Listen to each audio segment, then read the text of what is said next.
Hey everyone, welcome to Hustle to Hero. I am here with my buddy Nate Johnson from Michigan. Hey, Kiley from Virginia. Thanks for inviting me on here. I really do appreciate it. This is going to be exciting. Looking forward to this conversation. I was too. This is, I think a little backstory would be great. I got the opportunity to meet Nate in a higher education for Reentry. And I just think we hit it off. I love this guy. He's got so much heart and so much knowledge with the reentry community. He's really been a powerful resource for me. So Nate, I don't know, let's dive into it. I love your backstory. I'd love for you to tell it from, quote unquote, the horse's mouth. Yeah. And then we can kind of talk about the various reentry programs that we're working on. Cool. I'm Nate Johnson from Michigan, from the Mitten. We call it the Fresh Coast over here because we're on the west side of the state. So here, I'll give a little backdrop of me, and then we'll kind of march up to where things are at now, and even how I ended up at the Higher Education and Prison Conference where we met in New Orleans. My story, obviously the reentry tells it all, right? So I had been in and out of in trouble with the law since 12 years old. Got the story that most individuals who are incarcerated have come from broken family. Both my parents had spent time in the penitentiary. Both of them were heroin addicts prior to my birth. And then after me coming on the scene, things were well, and then they went back into the drug scene. So kind of grew up in a dysfunctional environment. And then obviously that exposes you to things that you should be exposed to at such a young age. Yep. And becoming what I constantly gazed upon and what I gave my attention to, I reproduced those realities in my own behavior. And so 12 years old, had begun my my career, so to speak, with the law enforcement up until the age of 19. And then I was arrested on delivering and manufacturing cocaine, and got caught up in kind of a beef with some other drug dealers who were from a different part of town that were down in the section of the city where we were selling dopes, me and the crew that I was running with. And, as in the drug world, especially for drug dealers, that's probably one of the most disrespectful things you could do is go into someone else's neighborhood and sell dope. So, in our youthful naivety and not thinking and just so caught up in the whole street life, we didn't even give it a second chance. It was just like instinctively, oh, these guys are here, we have to do this. So we ended up pulling an armed robbery off on these guys. And a week later, I was arrested on that, along with delivering and manufacturing cocaine charges, felony firearms, and was arrested, sent to lockup, ended up spending about 10 months in the county jail. And then during that time, I was sentenced to 17 and a half to 50 years in the state penitentiary, and was sent upstate several weeks later to begin serving my time. And, when I got there, picked up right where I left off. Didn't like what I was doing on the street, started rotating with the wrong group of guys. Obviously, I'm 20 years old at this time, so the younger gangbangers, and we didn't skip a beat. And so got with those guys. And after I was in about a couple of years, I ended up getting a visit from my appellate attorney. And she came up and began telling me about a technicality in my court case. And so obviously my ears were like, oh, tell me about this. Can I get out early? And she said, slow down, nothing's guaranteed, but we can file this motion. So after hearing that, that gave me so much hope. And so I said, hey, let's file it. She does. And we went back to court and was able to get 5 years off. So I brought my minimum of 17 and a half down to 12 and a half. And then that 50-year tail came down to 30. So I was landed with 12 and a half to 30 years. And it still is a lot of time. But, after looking at 17 and a half to 50, looking around the corner and looking up the street, 5 years. That was like, oh, there's a light at the end of the tunnel, right? So it changed everything. That was a pivotal time in my life. And during that time was when I chose to really change the game up. And for me, I turned to my faith and wanted to pursue something totally different, and didn't want to continue in the whole cycle of defeat that I had been living in, and followed that process. Spent the next 10 years inside, renewing my mind, getting ready. Got ready to come home. I knew I wasn't coming back to sell drugs anymore, but I still had my ability to hustle. I still had my ability to recruit. So it was like, what are we going to do now? And it was in that I found my sense of purpose and what I was here to do. And in a conversation with a guy in the prison yard a couple of years before going home, he asked me, so what are you going to do? And I said, I don't know. I think about getting involved with business somehow. I'm not quite sure what that would look like. Maybe go to school for business. And he said this, he had posed this question. He said, what just pisses you off?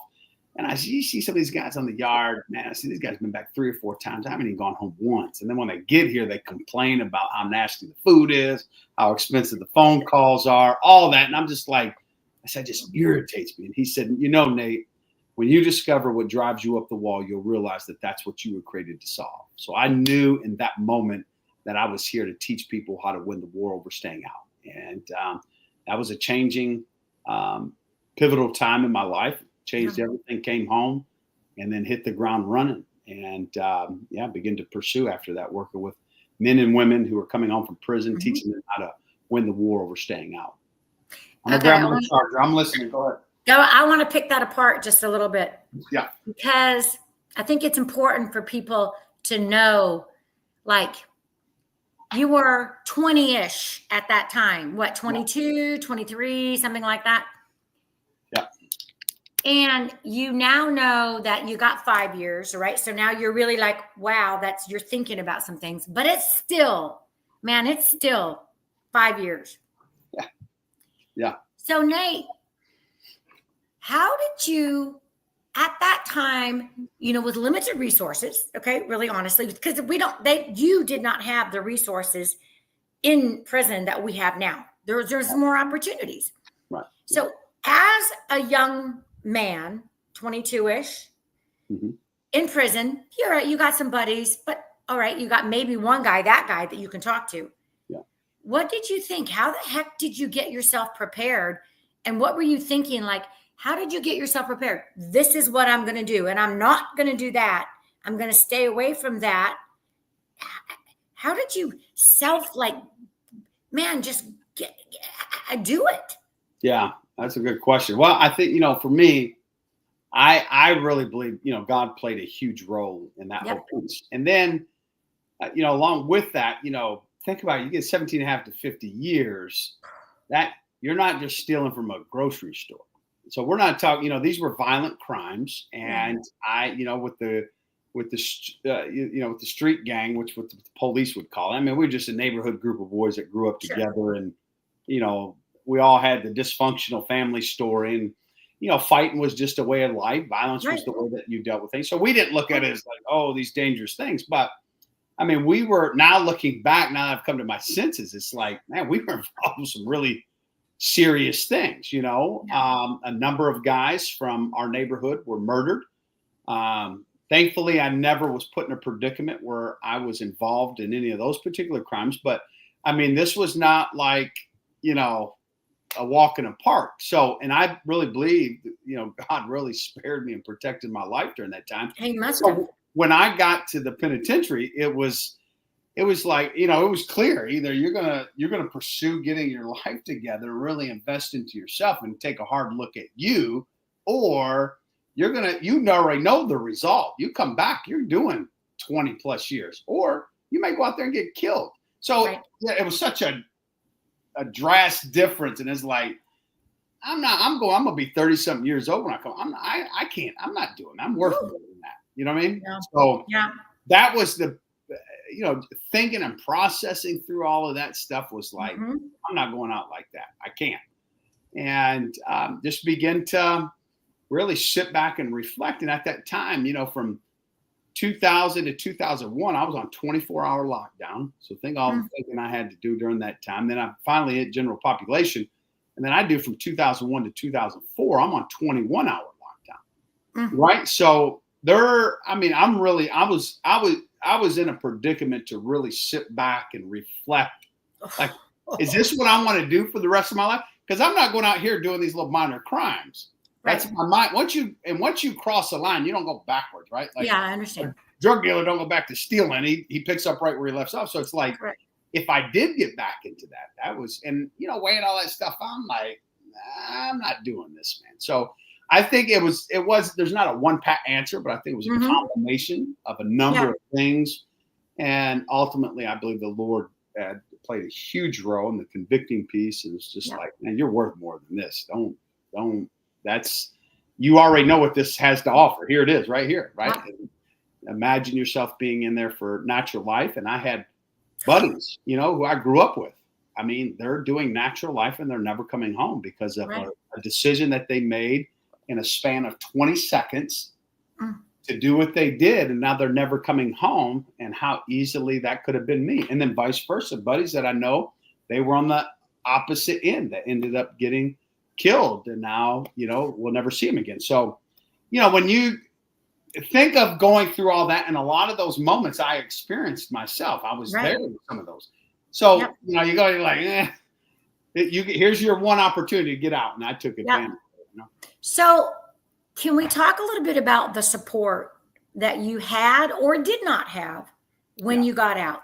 Your family, I would think that, it's got to be so hard to face your demons inside and also outside when you go home.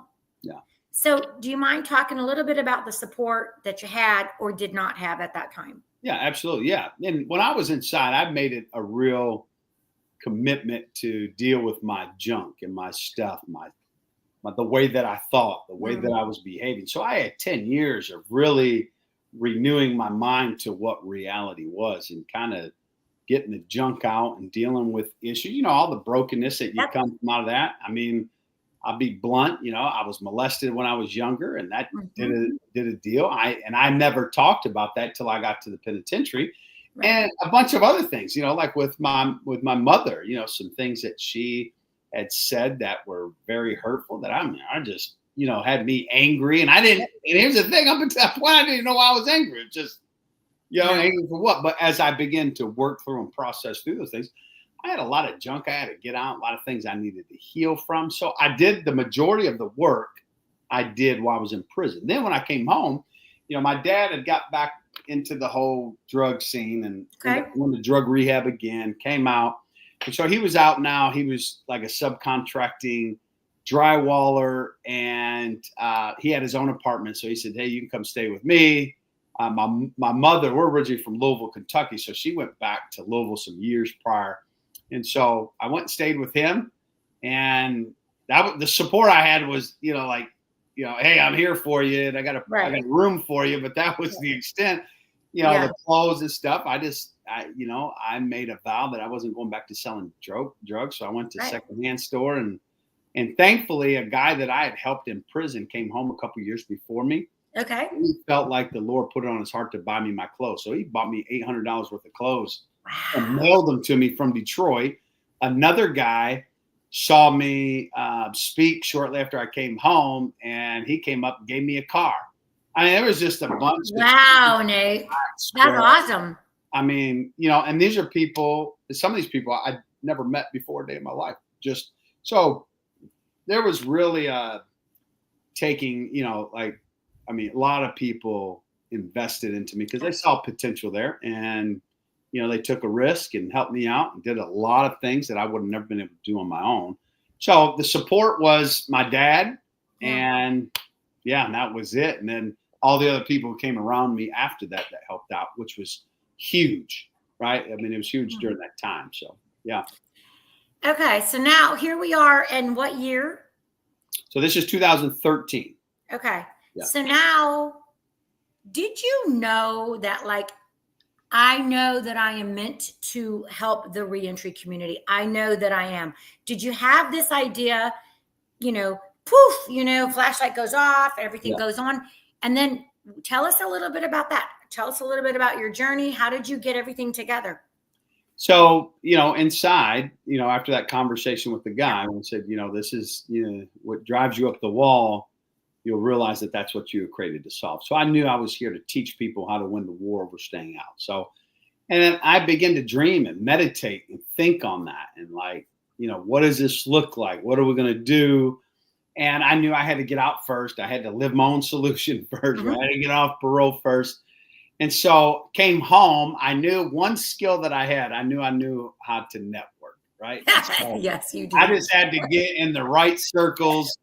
And thankfully, I had dealt with a lot of the stuff on the inside and renewed my mind to where there wasn't a lot of that penitentiary residue, so to speak, left over on me, right? So I came home, and weeks later, you know, if I was talking to someone, they would have never known I had just came home in 12 and a half years because I didn't carry myself in that way, right? And so I just began to network and talk with whoever would listen to me. I would go to places where I thought there might be some people there that would be interested, and I'd speak to whoever.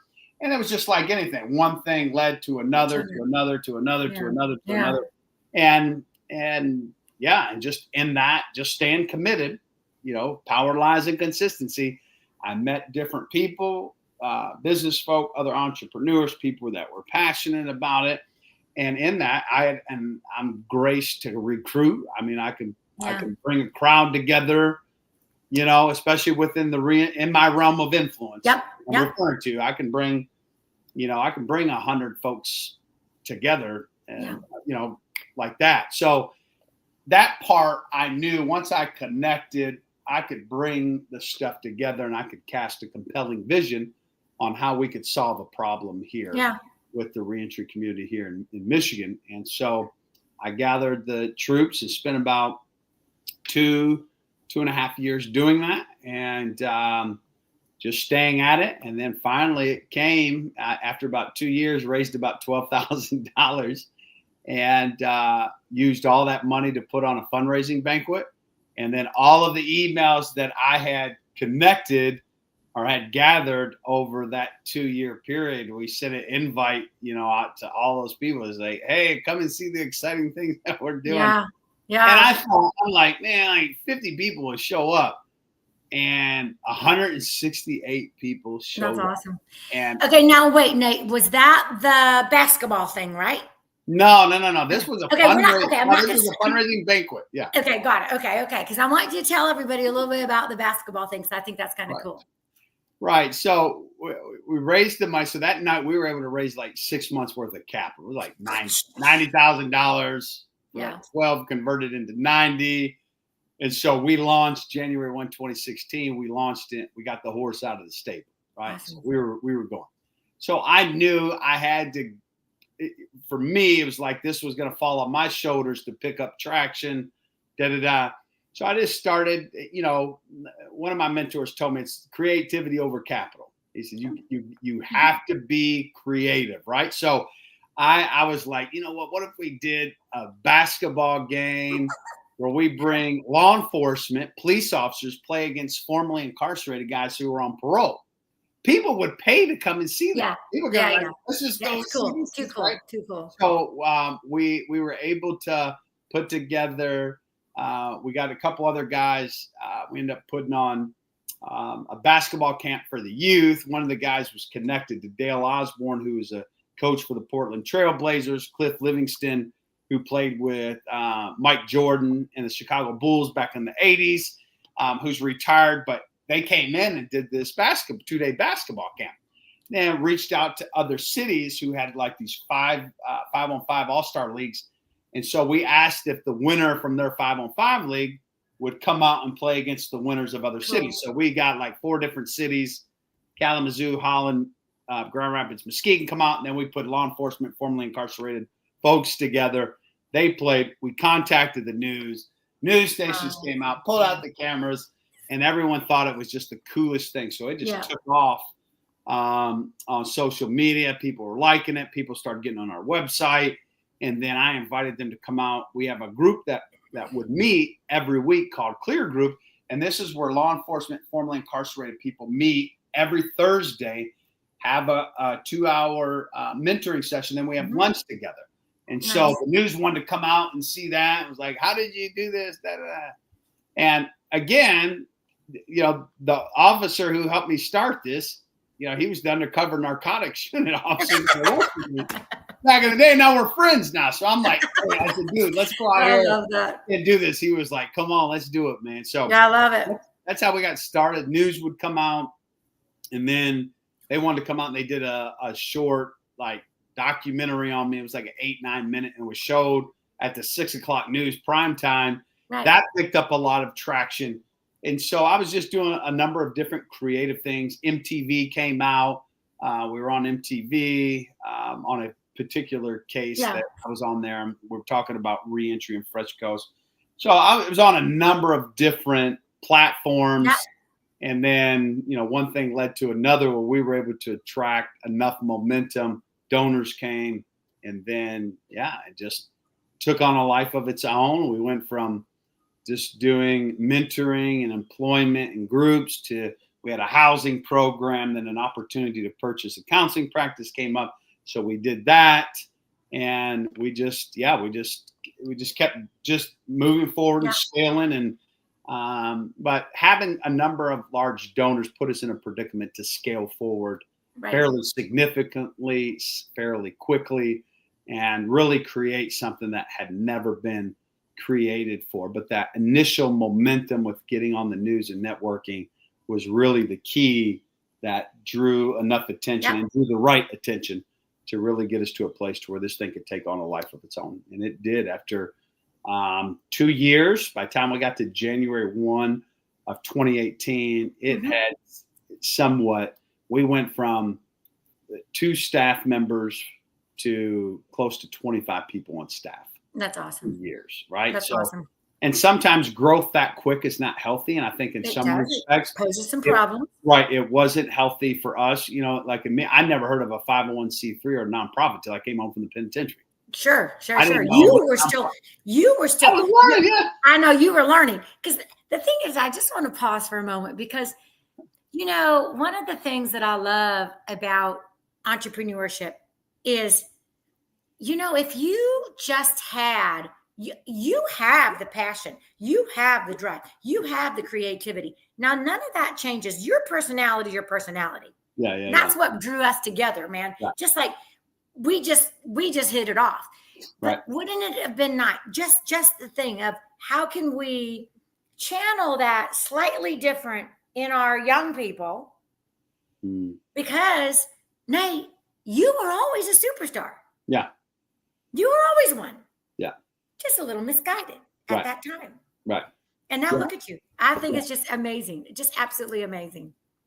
It is. It's and this may be I don't know if this is the answer that you'd be looking for, but we could deal with the majority of the ills of society, from mass incarceration to high school dropouts to sex trafficking to go down that. The one common denominator between all of these things is the lack of fathers in the home. Right? I agree. 90% of all incarcerated people in the U.S., we're talking about 2.1 million people, that the 90% of them all come from fatherless homes. 63% of all high school dropouts come from fatherless homes. Right? And you could go on and on with stats about this thing.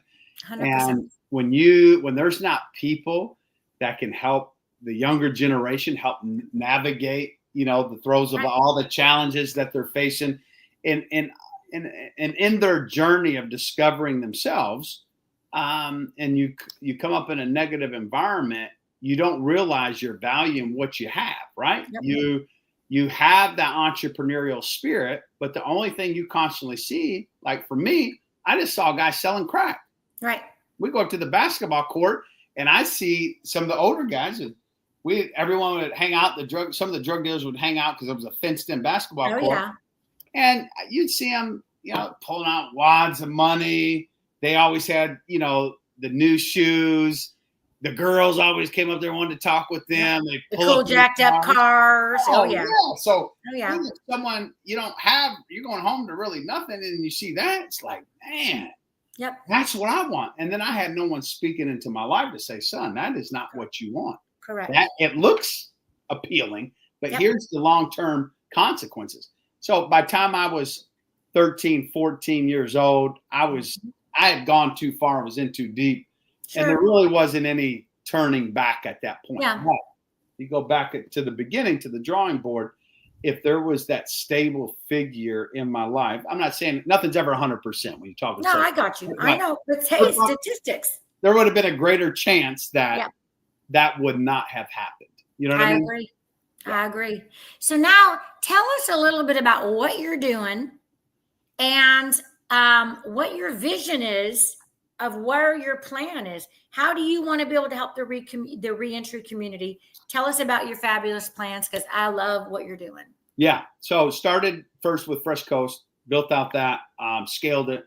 It's a $1.2 million organization now. It's literally a one-stop shop for individuals with that has resources and can meet their needs. If you're coming home from prison or even coming out of the world of addiction, it's a one-stop shop. We got everything. There's a whole campus there. Then in 2022, wanted to bring, because I had people come in to tour Fresh Coast once or twice a month. I mean, people from all over the state wanted to come in and tour and see, what are you doing? How did you do it? So in 22 said, we need to bring a group of solutionaries together, people that are here to solve problems and those who have already solved these problems in terms of the barriers and challenges that individuals are facing when they come home. And so started that in 22, Reentry United, and we have 350 people come from all over the country to this conference, from the practitioners, grassroots people, the people on the ground floor, and the people all the way up to the top. And I say, if we're going to solve this problem, we have to bring the grass tops and the grassroots people together. One or the other can't solve the problem, right? And we have to realize that those that are, my buddy Glenn Martin says this, he says, those that are closest to the problem are closest to the solution, but they're furthest from resources and power, right? So you have to bring those two worlds together. And that's what Reentry United does. Then last year, Reentry, our Fresh Coast Alliance, I knew my time had come to an end there. Brought in staff, made sure things were stable. And then I talked with the board about going on to my next venture. And so out of that, Next Chapter Solutions was created conceptually, and then begin to put a team together to go after something that's called Tech Entry. So we're merging technology and reentry together, but we're doing it on the front end, and we're starting reentry in the day you get locked up. We're not waiting until 6 months before you release. It's starting on day one, and that's what we call pre-entry. Okay. So we got pre-entry where we're going to, this digital platform where they'll have access to a web page that will contain a video library full of all kinds of content, podcasts that myself and others will be putting together, where we're going to be coaching, discussing, talking about how to reenter successfully, right? So imagine interviews, me interviewing a parole board member on how to prepare for your parole hearing.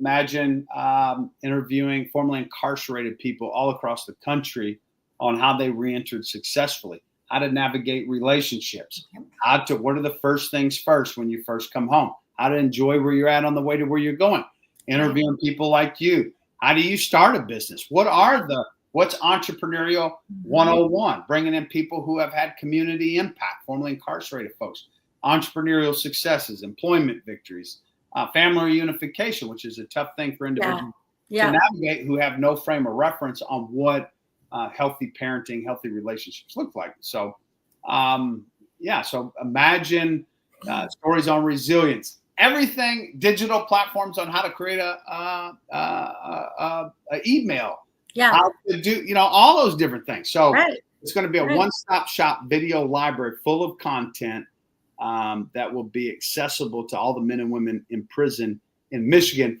And then we're in conversations with other states and those that have the secure Wi-Fi networks, which a number of the states in the U.S. are doing. And once they do, we're going to present this platform that's going to be pre-entry ready.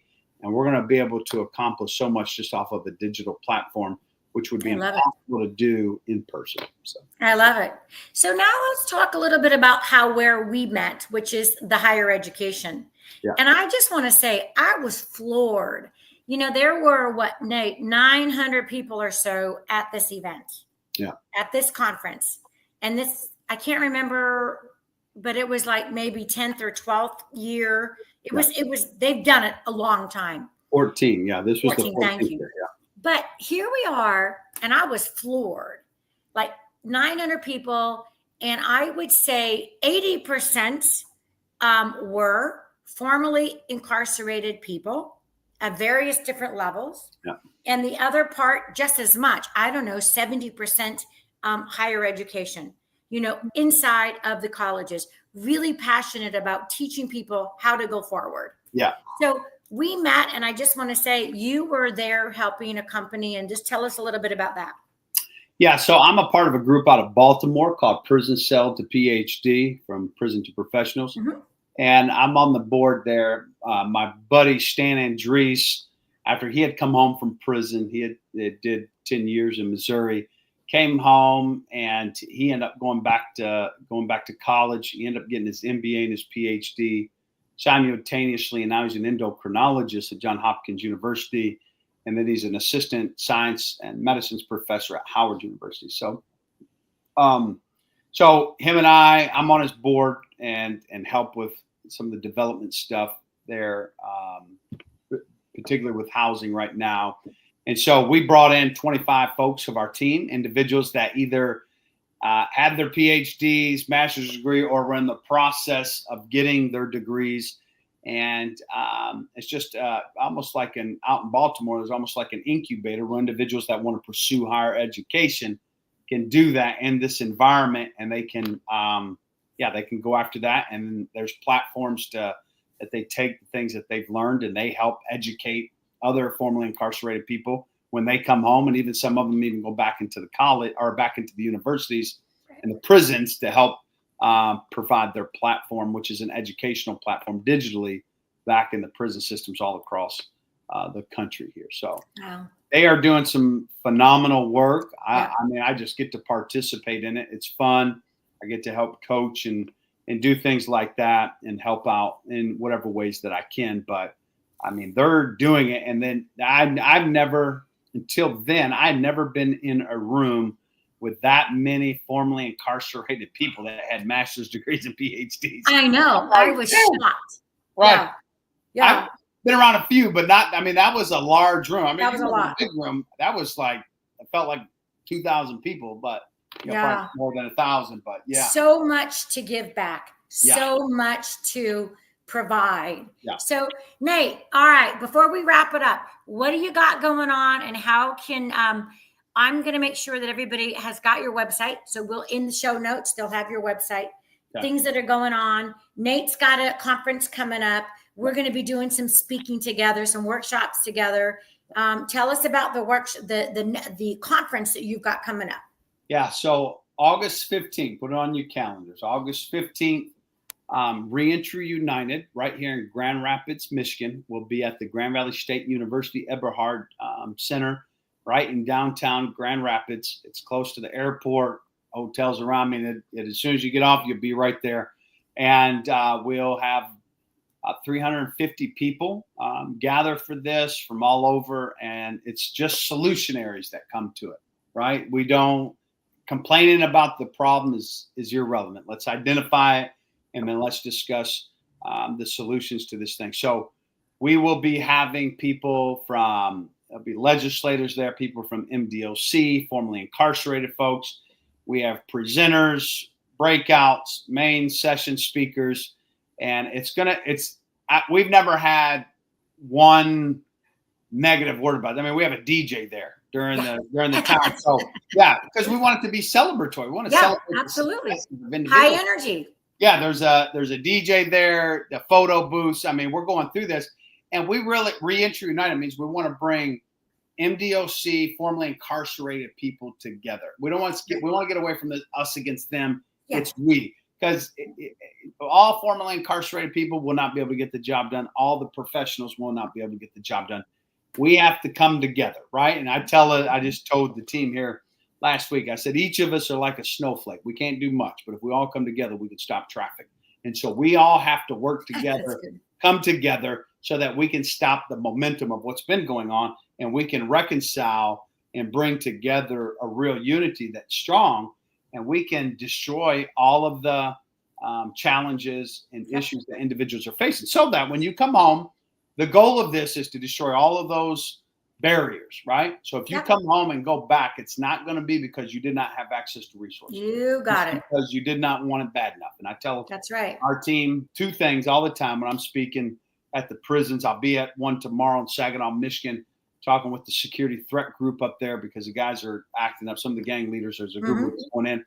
Tell them, listen, until you want to succeed as bad as you want to breathe, number one, you're not ready for success. So continue doing what you're doing. If you're digging a hole, I would suggest you stop so don't get too deep where you can't find your way out. Secondly, the only difference between successful people and everyone else is just simply the way that they think. So until this thing gets recalibrated, then the cycle of defeat is going to be something that's going to continue to perpetuate itself in your life, and you're going to find yourself constantly. You may very well get to a place to where you'll claim to be a victim in a problem that you created. And that's probably one of the worst times for people to be around. Right? So become a sanctified solutionary. 100%. We're here to bring solutions to earthly problems. So 100%. Amen, brother. I love it. I love it. Yeah. Nate, you've been amazing, amazing, amazing. Just like you are such a, the knowledge that comes out, but the real life experiences make a big difference. And I know that you and I want the same thing, which is to help people be successful. And there's only one way to do it, which is we all dig in and work together. So thank you, brother. I appreciate you. Thank you so much. We'll see you. Bye for now, guys.